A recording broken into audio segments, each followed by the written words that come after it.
شکر کی یہاں بات آئی کہ تم میرا شکر کرو نہ شکری نہ کرو.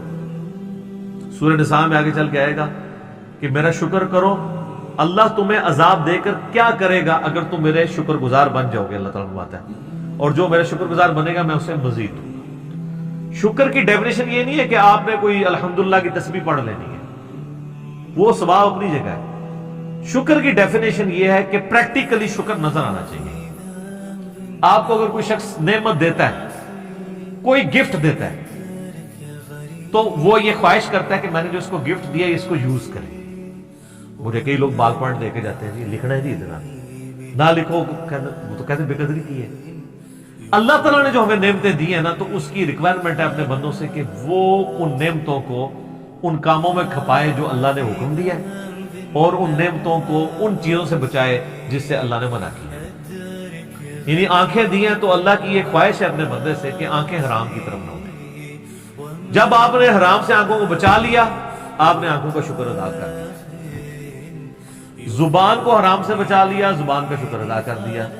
دل کو بچا لیا، دل کا شکر ادا کر دیا. جو بخاری مسلم میں حدیث ہے نا کہ آنکھیں بھی زنا کرتی ہیں، ہاتھ بھی زنا کرتے ہیں، پاؤں بھی زنا کرتے ہیں، دل بھی زنا کرتا ہے. شرمگاہ اس کی تصدیق کر لیتی ہے. دل میں جان بوجھ کے برا خیال ہے، یہ تو آ گیا جھٹک دیا چھوڑ دیا جان بوجھ کے. پیٹ کا شکر یہ ہے کہ پیٹ میں حرام مال نہ جائے. پاؤں کا شکر یہ ہے کہ پاؤں حرام کام کی طرف نہ اٹھے. ہاتھ کا شکر یہ ہے کہ ہاتھ حرام کام کی طرف نہ پڑے، نہ کسی پہ ظلم کے لیے نہ کمائی کرنے کے لیے. تو یہ سار ہے. تو اب اندازہ لگائیں کہ دنیا میں سب سے مشکل کام اگر کوئی ہے نا تو شکر کرنا ہے. لوگ کیا کہتے ہیں جناب، پہلے خوب اللہ کا گلہ شکوہ کرتے ہیں، اپنا پورا غصہ نکالتے ہیں معاذ اللہ. اینڈ تک کہتے ہیں چلو جی جو دی مرضی، اللہ کا شکر ہے پھر بھی. تو جو اپنی روح راضی کرنی ہوتی ہے وہ کر لیتے ہیں، اور پھر اس کو نام صبر کا دے دیتے ہیں. حالانکہ بخاری میں حدیث ہے کہ صبر تو صدمے کے آغاز کے اوپر ہے. جب آپ نے اس وقت نہیں کیا تو پھر تو بات ختم ہو گئی. لیکن صبر کا ذکر شکر کے ساتھ جڑا ہوا ہے، تو اگلی آیت بھی سن لیں، وہ اسی سے ریلیٹڈ ہے. یا ایھا الذین آمنوا استعینوا بالصبر والصلاۃ، اے ایمان والو مدد طلب کیا کرو صبر کے ذریعے اور نماز کے ذریعے. کس کی مدد؟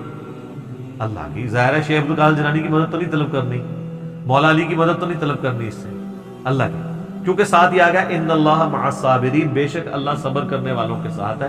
یعنی جو صبر کرنے والے ہیں ان کے ساتھ اللہ ہو جائے گا. جب وہ صبر کے ذریعے اللہ کو پکاریں گے، اللہ ان کی مدد فرما دے گا. سمپل چیز ہے.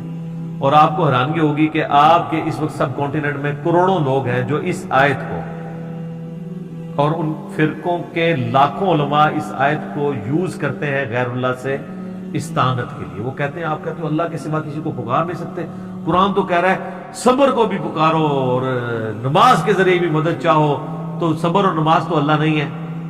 تو یہ لوگوں کو پہلے بات نہیں سمجھ آتی تھی، میں نے اس کو سمپل کر دیا ہے. انہی لوگوں نے جب یہ ہمارے سامنے آیتیں پڑھتے ہیں تو ہم کہتے ہیں اس کا مطلب ہے المدد یا نماز، المدد یا صبر، میری مدد فرمائیے. تو کہتے ہیں نہیں، یہ تو مطلب نہیں ہے. تو پھر آپ تو یہی کر رہے ہیں نا، اس سے آپ المدد یا شیخ عبد القادر جیلانی نکال رہے ہیں، یا آپ شیخ عبد القادر جیلانی سے یوں کریں کہ وہ آپ کے سامنے موجود ہوں اور آپ ان کے ذریعے دعا کروا لیں، وہ تو ایک معاملہ علیحدہ ہو جائے. پھر تو آپ کہیں گے ہم نے اللہ ہی سے مانگا ہے. لیکن آپ تو ڈائریکٹ ان کو پکار رہے ہیں، اور وسیلے کے نام پہ دھوکہ. یہ میرا پچھلے دنوں ویڈیو ریکارڈ ہوئی ہے، وسیلے کے نام پہ دھوکہ. وسیلے کے نام پہ استعانت کر رہے ہوتے ہیں، استغاثہ کر رہے ہوتے ہیں، اور نام اسے توسل کا دیتے ہیں. تو کسی نے نہیں کہا المدد یا نماز، المدد یا صبر، بلکہ اللہ کی مدد چاہتے ہیں. اس کا مطلب یہ ہے کہ جو نماز پڑھے گا اللہ کی مدد کا حقدار ہو جائے گا، جو صبر کرے گا وہ اللہ کی مدد کا حقدار ہو جائے گا. اس سے ایک ایسا وسیلہ پتا چلا جسے ہم کہتے ہیں نیک اعمال کا وسیلہ، کہ آپ نیک اعمال کو بھی اللہ کے حضور وسیلے کے طور پہ پیش کر سکتے ہیں. وہ جو بخاری مسلم میں 3 لوگوں کا ذکر ہے جو غار میں پھنس جاتے ہیں. پہلے ایک اللہ کے حضور وسیلہ پیش کرتا ہے اپنے عمل کا جو اس نے سب سے چھپا کے کیا ہوتا ہے، تھوڑا سا پتھر سرک جاتا ہے، پھر دوسرا، پھر تیسرا، پھر کھل جاتا ہے. نیک اعمال کا وسیلہ پیش کریں. یہ 6 وسیلے ہیں، 5 ثابت ہیں، ایک ثابت نہیں ہے. میرا وسیلہ اور توسل کے اوپر جو لیکچر ہے مسئلہ 43 وہ بھی دیکھ لیں، اور لیٹسٹ جو